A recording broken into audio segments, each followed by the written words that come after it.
Voilà, je me suis bricolé un petit setup, parce que j'ai plus beaucoup de meubles dans cet appartement. Je sais pas ce qui m'amuse autant là ce soir, mais j'ai eu une petite conversation WhatsApp avec David. Je sais plus quoi, on parlait de scatologie, un truc comme ça quoi.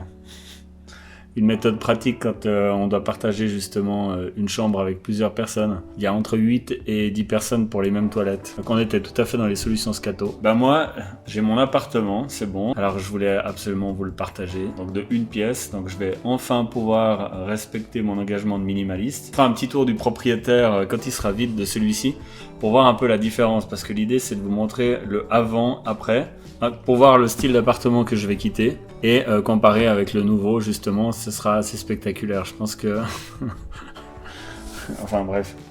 Celui-ci, il est tellement grand que dès qu'on enlève quelques meubles, justement, il y a un écho dans toutes les pièces. Donc j'ai pas une seule pièce pour pouvoir faire des vidéos. La meilleure que j'ai trouvée, c'est mon corridor. C'est le corridor de l'appartement. Il fait je sais pas combien de mètres, il doit faire je sais pas 8-9 mètres de profond à peu près. Et voilà. Donc je fais cette vidéo depuis mon corridor. Alors je sais, ça intéresse sûrement personne, ça c'est pas grave. Après on fait pas des vidéos pour tout le monde. Tout ça pour dire que c'est la première fois que je me retrouve vraiment seul. C'est pas franchement totalement désagréable, mais c'est un peu bizarre, faut quand même l'admettre. On a beaucoup de temps pour penser, c'est ça surtout. Alors un truc qui est sûr, c'est que je manque pas de choses à faire pour occuper l'espace temporel de mes journées, mais quand même. C'est quand même pas 100% évident de se retrouver comme ça dans un appartement, de se motiver, de se mettre derrière l'ordinateur. Moi j'ai de la chance parce que j'ai aussi pas mal de projets qui sont en cours avec justement des projets qui sont connexes, qui sont pas forcément que pour cette chaîne mais aussi pour d'autres chaînes YouTube. Je l'ai déjà un petit peu annoncé, donc il y a la chaîne de la DAO justement qui se lance ici à Neuchâtel. On produit pas mal de vidéos et tout, donc ça demande beaucoup de montage et de tournage accessoirement. Là j'ai un abonnement général, donc je vais commencer aussi à beaucoup me balader dans toute la Suisse et tout pour vous produire quelques vidéos. J'ai encore pas trouvé le style que j'ai envie d'adopter. Pour l'instant le plus simple c'était quand même de faire des vidéos comme ça, marcher à travers les villes avec un bon son et une très bonne qualité d'image, sans commentaires, parce que je trouvais que ça nécessitait pas forcément de mettre des commentaires. Maintenant, ce serait cool que vous me disiez un petit peu sous la vidéo là, si ça vous intéresse ces formats, ou si vous préférez des vlogs justement, où on vous raconte, par exemple avec David, qu'est-ce qu'on aime dans la ville et tout. On a fait vraiment deux versions différentes. Vous pourrez comparer Zurich et Berne.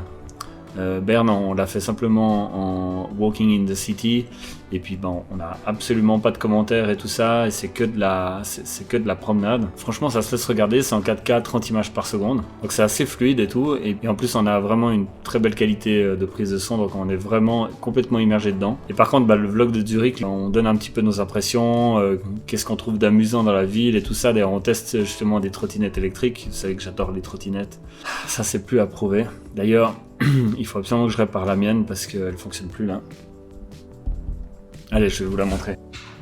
Voilà, donc ça c'est une vieille trottinette, c'est un modèle, d'ailleurs il y a une review sur mon channel qui a pas trop mal marché d'ailleurs. Je sais même pas si... Ouais. Il y a vraiment plus rien qui marche. Mais par contre c'est du matos pas trop mal, elle est en carbone ici, donc elle est très légère. Je la porte avec une main mais en promenant. Et puis elle avait le manche qui avait cassé, et la caractéristique de cela c'est qu'elle a un manche en bois, voilà. Donc elle est en assez bon état, mais le problème c'est que elle fonctionne plus. Donc la première fois je l'ai réparé moi-même, mais ça n'a pas suffi. J'ai soudé les câbles qui s'étaient dénudés, ça vient souvent des vibrations et des trucs comme ça. Et puis là, je sais pas, il faudrait que je la roule, mais j'ai pas le courage, donc il faudrait que je trouve quelqu'un qui soit motivé pour m'aider. Chose que je vais faire bientôt. Une partie du projet du déménagement, ça consiste à quand même se séparer de beaucoup de matos, parce qu'en fait je dois faire passer un 4 pièces dans une pièce. C'est un petit peu le projet comme ça. La première idée qui m'est venue, c'est de louer une benne assez grosse. On va balancer énormément d'affaires, des vieilleries, des trucs qui traînent à la cave depuis la nuit des temps. Et s'il y a bien un truc que je vérifie en ce moment, c'est que tout ce qu'il y a à la cave, généralement, t'en as absolument pas besoin. Je pourrais même pas dire maintenant, là, la moitié de ce que j'ai à l'intérieur, peut-être même pas 80% de ce que j'ai à l'intérieur. J'ai une espèce d'amnésie par rapport à ça, donc c'est bien la preuve que ça sert absolument à rien. Un espèce de bruit comme ça, je sais pas ce que c'est. Ils font des travaux dehors. Ah oui, la dernière en date. Je vais pas attendre qu'ils finissent les travaux, ça c'est certain. La dernière en date, c'est que je me suis cassé une dent. Ça m'a fait assez peur parce que c'est une molaire. C'est évidemment donc une dent tout au fond. Il fallait pas que ce soit une dent accessible, hein. C'est une dent très inaccessible qui sert généralement à broyer les aliments. Et puis là, ce qui s'est passé, c'est que c'est l'inverse. C'est un aliment qui a broyé ma dent. Il était plus fort. C'était une cacahuète. J'ai pas du tout envie d'aller chez le dentiste parce que je sais que si j'ai besoin de faire un traitement de racine, ça va me coûter au moins 2000 balles. Voilà. Donc soit j'ai de la chance et elle a pété au bon endroit et c'est parfait parce qu'elle avait une petite carie et du coup, qui est devenue une grande carie bien sûr entre nous, et du coup ça a facilité l'intervention, c'est-à-dire qu'en fait ça lui a dégagé le chemin, il va pouvoir nettoyer et recouvrir, ça va aller très vite et ça a coûté 250-300 balles, un truc comme ça. Soit on est tout près de la racine et là c'est le drame. Là c'est le traitement de racine et là injection à l'intérieur du palais, je sais pas si tu te souviens comment ça fait au moment de l'injection à travers le palais, et puis un traitement de racine, enfin finalement le truc aussi chiant que de l'extraction. Et puis ça j'ai pas du tout envie, j'ai envie de faire d'autres trucs, j'ai envie de manger du chocolat, j'ai envie d'aller me promener, j'ai envie de faire des vidéos, des trucs comme ça, j'ai pas du tout envie d'un traitement de racine en ce moment quoi, c'est comme ça. Surtout que les autres là, elles vont bien. Les autres, elles vont bien, il n'y a absolument aucun problème. Je sais pas pourquoi celle-là, il a fallu qu'elle pète, quoi. Voilà, en tout cas, je me réjouis de cet été. Je me réjouis de découvrir ce nouvel appartement. Figurez-vous que je l'ai même pas visité, donc je vais comme ça, un petit peu au culot. C'est le deuxième appartement que j'ai visité.